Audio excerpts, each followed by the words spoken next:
The vast majority of us use technology on a regular basis. In fact, all of you watching this are using technology. As users of technology, I feel like we can all relate to using an app or a website and there being one crucial element of that site that kind of ruins that experience. Whether it's some wacky font, a really stupid color scheme, or this big button in the way of something you're trying to click. Bad UI and UX design exists absolutely everywhere. But what is UI and UX design? Well, both of them relate to a user's experience when using an app or a website. UI quite literally stands for user interface, while UX stands for user experience. The field of UI UX design is very closely related to that of web and app design. Both UI and UX design regularly are put together, and you'll see them as UI/UX design because of how closely related they are. But if anything, you can consider the relationship more like that of a square and a rectangle. Not all UX design is UI design, but all UI design is UX design. Every single bit of user interface design has to somewhat take into account a user's experience when using an app or a website.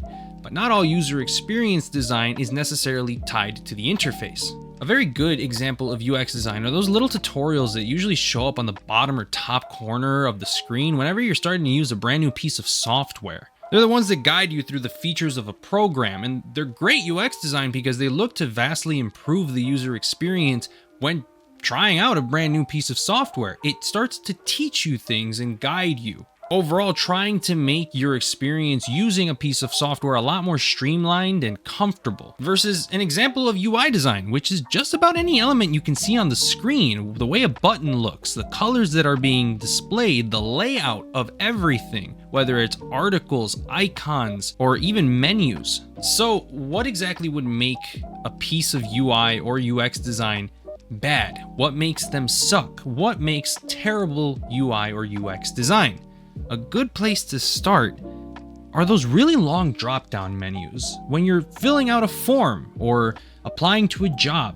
On some applications or some forms, you have to scroll through the entire list of every country to find the one that you're in, the one that you live in, the one that you're from. And while it's not the worst thing in the world and definitely not going to kill you, it's a little bit annoying. In case of some forms where they actually let you type out the country, it makes it a lot more of a streamlined user experience. Having people scroll through an entire list, which is a long list of nations, by the way, it makes your experience of filling out forms overall just a lot more annoying and a little bit tedious, with the only conceivable benefit being that it teaches my fellow Americans that there are other countries outside of the US, and that, in fact, Africa is not a country. There's no countries in Africa, right?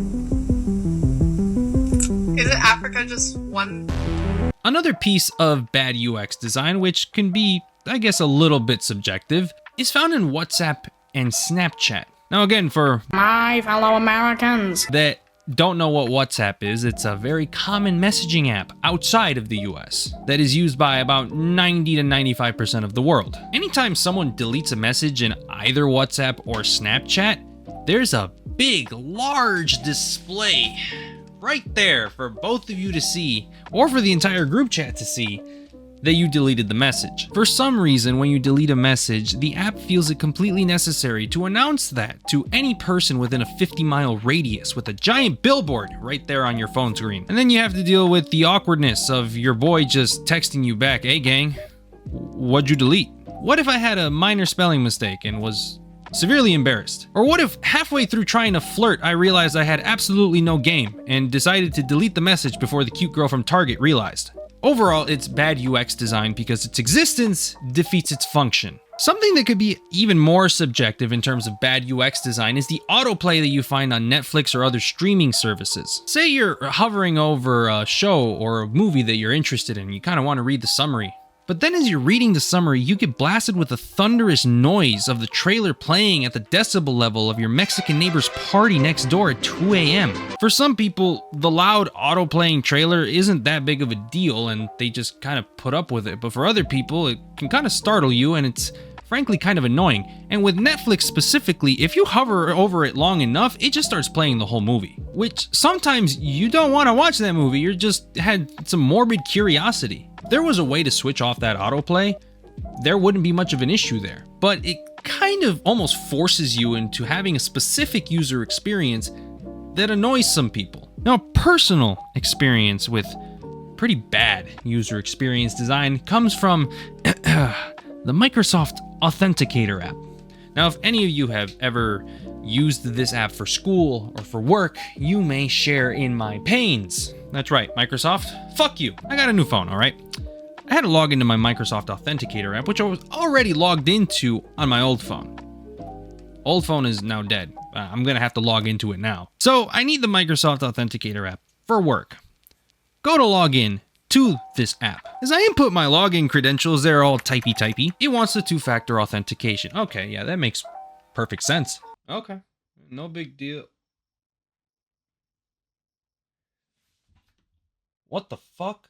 Open your Authenticator app and enter the number shown.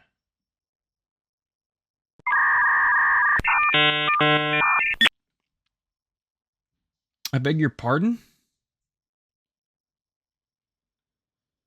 How the fuck am I supposed to get the number from the Authenticator app if I'm trying to log into the Authenticator app? Okay, well, there's a I can't use the Authenticator app right now button. My only two options are select the code from the Authenticator app or use verification. Well, I can't. Okay, use verification. My brother in Christ. What? Enter the code displayed in the Microsoft Authenticator app. So let me get this straight.